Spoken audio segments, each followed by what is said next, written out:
Ladies and gentlemen, welcome back to the eSports Report. I'm Chris Puckett, joined by Revan, as I will be all week long. Revan, how was your weekend?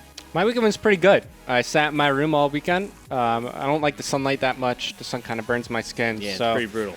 I sat inside. I played RuneScape all day. It was fantastic. Cancer-free, I love it. RuneScape, you got to get a better game, man. Anyway, we'll talk about that later. Guys, if you are just joining the show, we're talking about X Games all week right here on the eSports Report. We'll be profiling all 8 of the teams that will be attending Austin for the first ever eSports competition held at the X Games. I'll be commentating down there with Benson and Fwiz, and Revan is going to be breaking down each of the teams. We're starting from bottom, going up to the top, and today we've talked about strictly business. Now it's time to talk about the team one seed ahead of them in Group B. We have Curse Orange. These guys, they're pretty good at Search and Destroy. They win about 50% of their Search and Destroy games. Where these guys kind of fall apart is in their respawns. You know, their best game mode, I said Search and Destroy. They're 18 and 22 in that throughout the Season 2 league. Their worst game mode is Blitz, where they are 8 and 20. And Domination, they're 17 and 32. So clearly where this team lacks their slaying ability and their control over their respawn game. Now those stats, of course, are with the original fourth. They have Kroster as a starter in the COD League. But for the event, they knew if they wanted to get to the X Games, they needed a lot of pro points. And Kroster told the team, guys, I know I don't have that many pro points. I haven't been playing as many Game Battles tournaments. You should replace me with someone who has a lot. So Kroster stepped back. Saint, who filled in for FaZe Black at UGC Niagara, stepped in. And I got to ask you, Revan, here, what's the difference between Kroster and Saint? Well, Kroster, he's more of a sole objective player, whereas Saint, he could kind of do it all. And I've been a fan of Saint for a couple of years now. This has been a guy that's filled in for so many teams, placed well with so many teams, and then just winds up filling in. He has a tough time finding that one stable roster. I actually had a chance to team with him for a little bit in Modern Warfare 3, and what I love about him is that he's able to recognize what your team needs in the middle of the game, and he's not afraid to change his role to help out the team. So pretty versatile guy who can do anything. Yeah, pretty much. I like it. Well, as you said, Kroster, that main objective, Saint obviously brings more slaying power. We saw that when he played with FaZe Black. The guy had a 1.06 KD at Niagara overall. He could do any role, as you mentioned, as well. But where do you think he is at his strongest? I feel like on this team, he needs a strong presence with the assault rifle. I feel like that's one thing that they're going to want going into the X Games. They're just having Saint being able to control a side of the map and having his submachine guns push out the other side. It's kind of like the same case with Strictly Business, the same thing that I thought Stainville should do. Just hold on the power position, have your other 3 young guys with the submachine guns run around and cause havoc. I like it. Well, talk to me a little bit about this squad before we take a look at some of their gameplay. Of course, Saint is the fourth, but the core 3 are still there. You have Mud Dog, who played at COD Champs with his team Xfinity. Then you're going to have Attach and Miyagi, who are both just below that 18-year-old mark. They were not able to attend Call of Duty Championships. So here at MLG, for at least the LAN scene, we haven't seen too much from these guys. We've seen them in the COD League, but we don't even know their faces. Tell me a little bit about Attach and Miyagi. Well, they actually beat Optic Gaming at UMG Philly. That's kind of like where people started to get to know them, but I actually met Miyagi at Black Ops 2, where I gave him the quick 3-0 on LAM, and I was on Prime Example. But Attach, this guy was at, last time I checked, he was #1 overall in the league in terms of kill-death ratio. So obviously these guys have a lot of talent. They're very young, and they're kind of like the rising stars of the community. Now, just looking over some stats, I could see that Attach, he averages 1.11 kill-death ratio in Domination, but where he really lacks is his Search and Destroy. At Niagara, he had a 0.5 kill-death ratio, but in the league for Search and Destroy, he has 1.25, so maybe he gets a little nervous on LAN. A little nervous on LAN, you think? Maybe. I mean, always with the young guys, you know, you're playing on a big stage for one of the first times in his career. You know, the pressure can get to you. Now, I'm always told that Attach has incredible host, and I've seen what he can do on host. It's very much like Formal, if you It's guys almost watch unfair. FaZe Black. He could just shred people, drops 40 bombs on Sovereign Dom like it's nothing. The kid has an incredible shot, and what I was most impressed with was it seemed he just had that game sense. He knew when people were coming around corners. Now, I don't know because I wasn't listening to the stream. Do you think that's the communication here on Curse Orange, or is this just this guy's game sense? It could be a combination of both. One other player that I think of off the top of my head that has an amazing star sense in game is Crimsix. he just always knows when someone's coming behind him, when someone's about to turn a corner. So there are players out there that, just kind of have that sixth sense. They know where someone's going to be on the map. Well, Attach is just half of the slaying power on this squad. The other half belongs to Miyagi. You said you've played against him. Unfortunately, last time you met up, you were able to get the win over him. But playing against this guy, what have you learned? What do you know about his play style? He loves to learn about the game. He is always looking to get better, which is why I think pairing him up with Mud Dog is such a great combination to have. Mud Dog's that guy that's just going to grind the game, but Miyagi, he's just antsy in game. He always wants to get into the action. He always wants to be in the opponent's face. So he brings a lot of aggression to this team.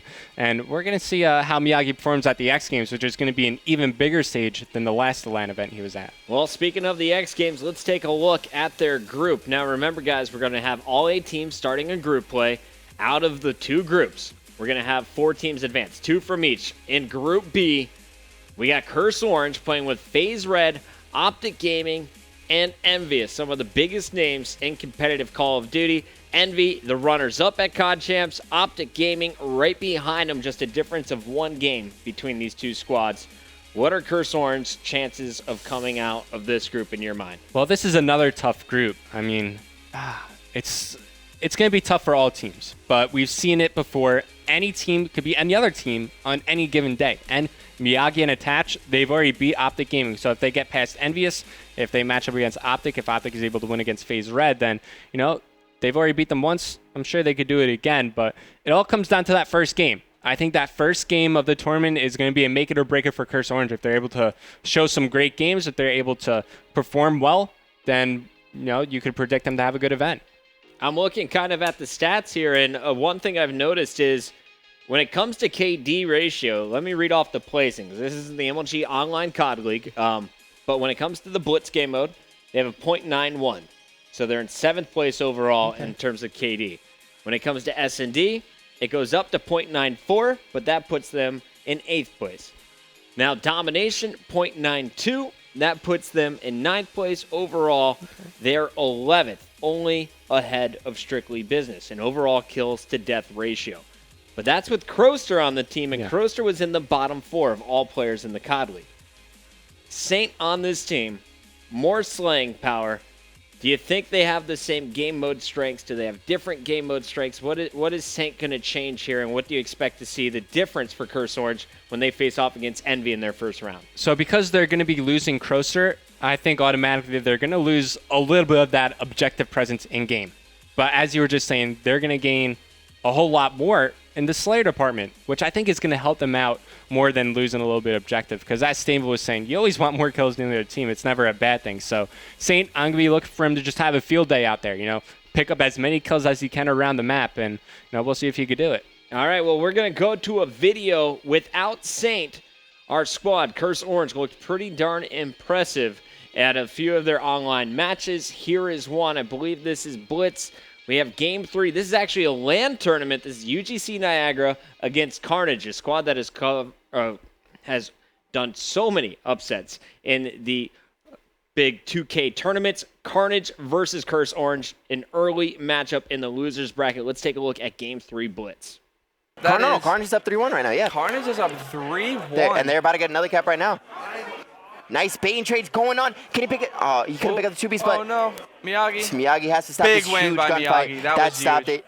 There's a player coming from the left, but unfortunate spawn. Oh, that was beautiful. Unfortunate spawn. Did you see that on the bottom left? There was a player pushing left, and all 3 members of Curse Orange literally spawned right on him. Unfortunate. 3-2 now. We got Curse Orange here on good side, so I definitely think they need to capitalize on the side advantage that they have. They definitely need to bring it back, tie it up, and then start working on regrouping and, making some caps for their team. Explain to me why this is good side. It's all about the spawn. You can push the spawns on the good side to where you can manipulate them to get the kills easy on rotation every single time, opposed to bad side where you can spawn out and get trapped so easily.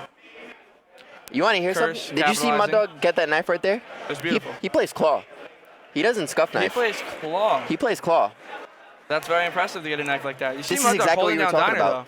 This is exactly what you're talking about. though. Mud Dog holding down Diner. Oh, Ooh, pre-fired the wrong spot. Oh, nade Picks kill, up the picking nade it kill. up. Another kill, maybe to answer Almost it. hit those shots, Nope, but it's a gets nice taken call. out. He actually killed his teammate with that nade. I And thought he killed out the other team. he did, and his teammate. And his teammate. Poor- Awesome play. A little bit of miscommunication, you know, it happens. We got Miyagi leading the way at 11 and 10, Attached 10 and 7. Already, nice. Let's see But what Attached what about can the do player here. on Carnage? I think I just saw 15 kills. A player Yeah, from you Carnage? got 13. You Burton. got Burton. Doing this some kid nice has lane. been doing Yeah, extremely he well from what I've has. been watching. He has. The S&D, everything, he's been doing so had- well for his team, leading the way. His team needs to step up here and definitely help him out. If they win this blitz, it's going to be the biggest momentum changer for them. It can definitely take the Definitely. series. Score is 5-4 in Time favor. winding down, 20 seconds. One last push here from Miyagi. Going to try and sneak. Good play. I actually like it. Oh, he's checking left side. He's going to get caught. Nope. Yep. Oh, taken out. They just Looks like it's going to be 5-4 in favor of Curse Orange going into the next side. Which one flag? Oh, actually, it's very possible. no. It's We not got gonna Coaster happen. here. Yeah, Oh. it's not gonna happen. Out. That was a nice shot though. It was actually a beautiful shot. Yeah. He got a good shot on him. And another cap come from Curse Another Orange cap. as well. 2 minutes left. They're definitely going to slow down the pace, or they're going to turn it up. I feel Keep like pushing them. I feel like they're Oh, gonna do what they did in Sneak domination. cap by Carnage. Only up by 1 now is Curse Uh-oh. Orange. But Attach pushed up in towards base. Knows there's a play there. Has to get in the gunfight. Knows that there's gonna be another. Can he get the Ooh. gunfight? No, he cannot. Good try, Attach. I think Curse here is going to definitely slow it up. Say, listen, guys. Yeah. As soon as they OE, I want one of you to trade that cap. Let's get these kills in our base here. Player kind of up left here. Let's see if Croaster got some bad timing. Nope, he gets the kill. 2 players pushing up from Carnage into mid. There's a player actually sneaking here. Oh, gets the gunfight, pushing up towards American. There's a player going through bottom Gina, going to try and clean that up, and a player also spawned on him. But he's just playing it slow over there. I kind of like the play from the guy in American, just playing it slow. Gets 10 engagement, gets Ooh, taken big out. win there. We got, Curse Orange up on the map right now. what do we 4 got to here? 2 We players. got Burton 23 and 15, and you got Attach leading the way 27 and 13 with 2 caps for his team. Curse Orange now leading with 1 cap with 48 seconds to go. They're Carnage slowing with a it down big right push here. here. Curse is all back up in their base. Big kill there This by determines Burton. it. He might be able to get that cap. Oh. Oh, and Attach Curse with just you went stuff, but they're getting huge. flanked. Let's see what They don't know Swarley can do here. Oh. Big win. There's no one there. Picks Oh, good big try. win by Mud Dog there. There's still 28 That's when seconds Blitz left. gets This is intense. going to be the last push for Carnage. If they get this, they can tie it up and possibly have to replay the map. Big win by Fearsome.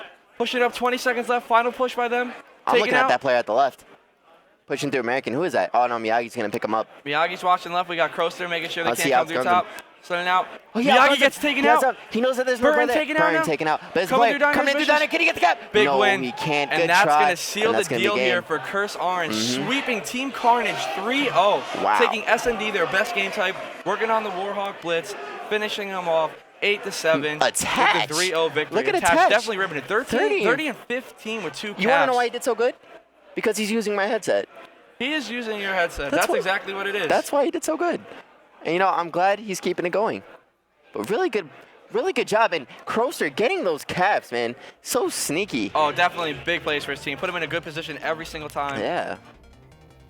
All right, so that was a look at Curse Orange with commentary from Sin and Twiz from Denial.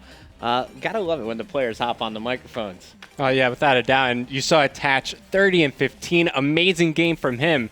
He's my X factor for this Curse Orange He's team. the X Factor. I wanted to ask you about who's best, who's worst, X Factor at X Games. I'm still going to do it after this commercial break. We'll be right back.